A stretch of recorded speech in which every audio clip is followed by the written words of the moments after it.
Hello you sex beasts, welcome back to Blueprints, the only show on YouTube that's not yet been trademarked. In this episode, the 10.5cm Tiger II.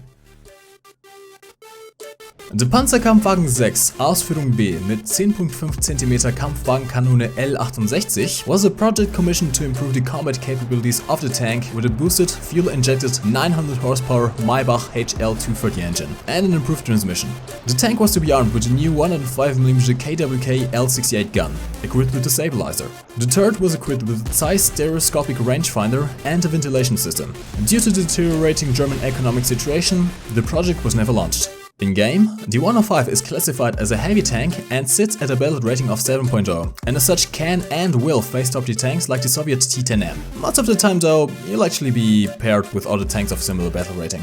The major differences between this version and the Tiger II-H are the stronger engine, the better gun and the rangefinder. The crew consists of 6. 1 driver, 1 machine gunner, 1 gunner, 1 commander and 2 loaders. As such, you have a higher chance of surviving the first shot, as the tank remains operational with only 2 crew members left alive. Fully upgraded, the 900 horsepower engine will propel the 17.5 ton tank from 0 to 20 km/h in 4 seconds, and from 0 to its 42 km/h top speed in just short of 20 seconds. The 12.8 horsepower per ton power to weight ratio makes this tank quite mobile for a heavy, being able to traverse a hull by 14.4 degrees per second on the spot and 21.4 degrees per second on a rolling traverse. This, combined with an aced crew turret rotation speed of 18.5 degrees per second, gives you a massive 40 degrees per second total ground traverse, which makes it quite difficult for the opponent to get around you without taking a hit. The reverse speed of 11 km/h isn't the worst there is, but just not enough to get you out of a sticky situation in a hurry. Combined with the abysmal 8.1 degree per second hull traverse whilst reversing, you should consider your escape routes before committing to a corner. The armor of the Tiger II 105 is a mixed bag. From the front, the upper glacis of 150mm is sloped back to an effective thickness of 220mm, and the lower glacis of 100mm has around 180mm of effective thickness, making the hull overall quite bouncy, especially if you angle it. The turret front, however, is just a flat 185mm, which is fine if you keep your distance, but is a very easy and obvious weak spot to hit at close range, especially with APCR or APDS. The cupola is hittable, however, with its sloped and rounded nature, adding up to an effective thickness of 180mm, you're better off shooting at the front of the turret rather than risking bouncing off the cupola. The sights are pretty weak for this tier, 80mm on both the hull and the turret, with the tracks acting as 30mm of spaced armor. This is also where most of the MRX are held. You get the point. Don't be caught side-on to your enemy, or things will go boom. To note is the thin 25mm of armor just above the tracks. If you have a 120mm gun loaded with HE, you can aim just below the side armor, as long as the Seitenschürzen have been blown off, of course. That's most likely going to blow off the MRX. But at this tier, you really shouldn't have a problem with penetrating side armor flat on anyways. The backside is surprisingly strong, 80mm on the back of the turret and sloped 80mm on the hull, making for effective thickness of 100mm. Given that the engine is also situated in the back, it might not be too dumb of an idea to try backward side scraping on corners, or even just use the engine as a shrapnel catcher for top tier post-war heat shells. Do keep in mind you can only pack 2 fire extinguishers though. After the third, you're guaranteed to die. On top of that, you also have some fuel tanks lining the side, which can ignite and blow you up in one shot. Finally, the top and bottom armor. 40mm both on the top of the hull and turret, with 20mm on the openings for the radiators in the back. A 120mm HE shell should have no problem sending shrapnel down through the armor if you place it correctly. The bottom armor is a mystery in terms of thickness, but you'll need a minimum HE caliber of 120mm to go through it as well. Let's cover weak spots then.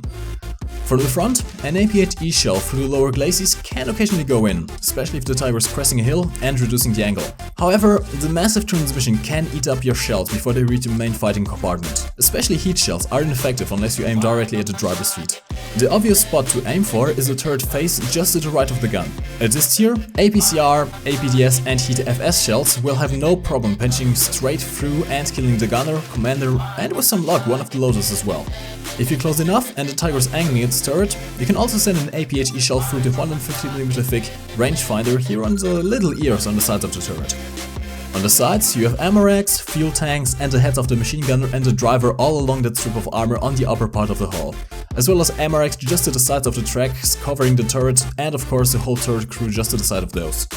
From the back, you've got ammo racks on the left and right sides of the turret back, as well as fuel tanks to the left and right edges of the upper part of the hull, and the engine block straight in the middle. Now to the defining factor of this tank, the massive gun.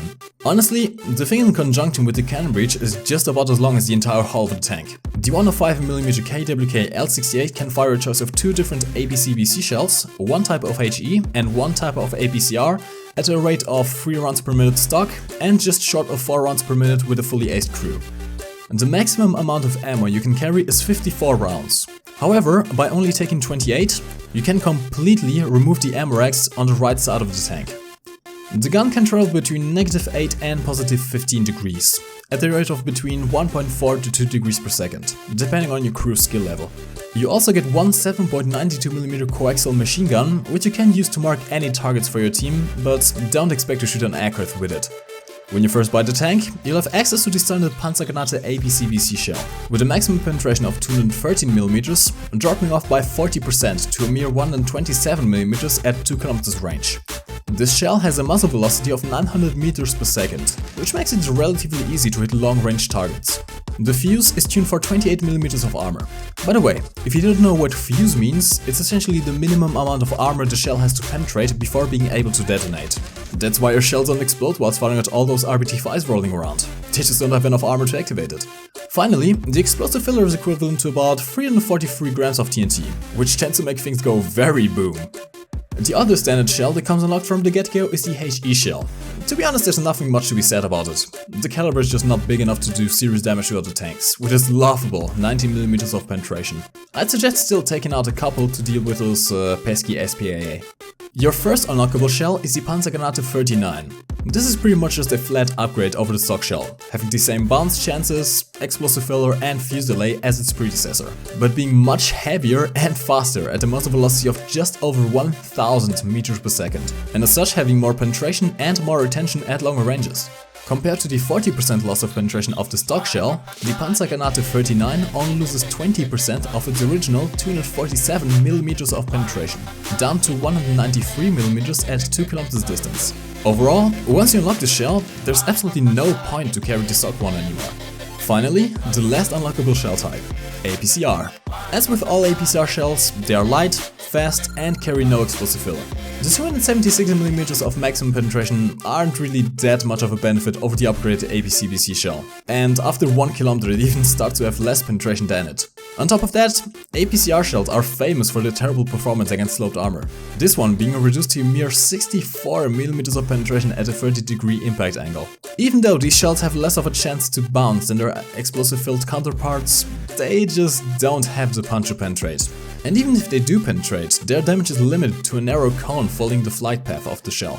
Overall, I do not recommend taking the shell at all. You're much better off using the Panzergranate 39. Normally, what I tend to use in mine are 24 Panzergranate 39s and 4 HE shells for the occasional AA. Here's how to effectively use this thing. The King Tiger 105 is a rather versatile heavy tank, with a good blend of armor, mobility, survivability and firepower. At its own tier, this thing rocks. That being said, you can't really do much against top tier tanks by yourself. Although there are a couple of tricks you can use to help your team win. First off, and this is probably the single biggest tip I can give you, is to always angle your armored and turret to the left. The way the crew is positioned means that even if they penetrate the right hand side of your turret, the most it will do is kill the loader and destroy the cannon breech. Just watch the clip, that's an M103 firing heat at me, and he just can't take me down. Ideally, you'll want to find a wall or some kind of obstacle to cover your lower glacis as well. I mean it, make angling this tank to the left your instinct, no matter what you're being shot at. As long as you have those right hand side ammo racks empty, it doesn't matter if they're shooting APHE, APCR or heat at you. It'll just kill the loader, which by the way won't really affect your reload time since you've got the second one in cover. And the rest of the shrapnel will get soaked up by the cannon breech, effectively shielding the rest of your crew. Do keep wiggling the turret however, as it can easily penetrate the rangefinder ears if you stand still. Other than that, when you're facing a single enemy at close range, don't point your gun towards him right away. In this clip you can see my engagement with the T-32. Angle the turret, lure him into firing and bouncing, and then move forward to take the shot. The accuracy and penetration of your gun allows you to aim for weak spots, and one shot is all you'll need to cripple the enemy. If you're not good with angling, stay at long range. Your hull is pretty much impenetrable by anything that's not heat FS, and the turret is a much harder target to hit the further away you are. If you're facing off against one, try getting up close and personal, where it will be much easier to hit the turret weak spots. Alternatively, you can try to immobilize it and get around the weak sides, or shoot 120mm plus HE shells underneath or just above the hull. The Tiger II 105 is an all-around very good tank. The balance between armor, mobility, firepower and pure sexiness is just sure to make you one happy driver. And in the end, size does matter. Thank you for watching this episode of Blueprints. If you'd like to see more content like this, be sure to let me know by liking the video and subscribing if you're new around here. Down in the description you can find a link to the Blueprints playlist. My name is BIMMikeGoesBoom. Thanks for touching.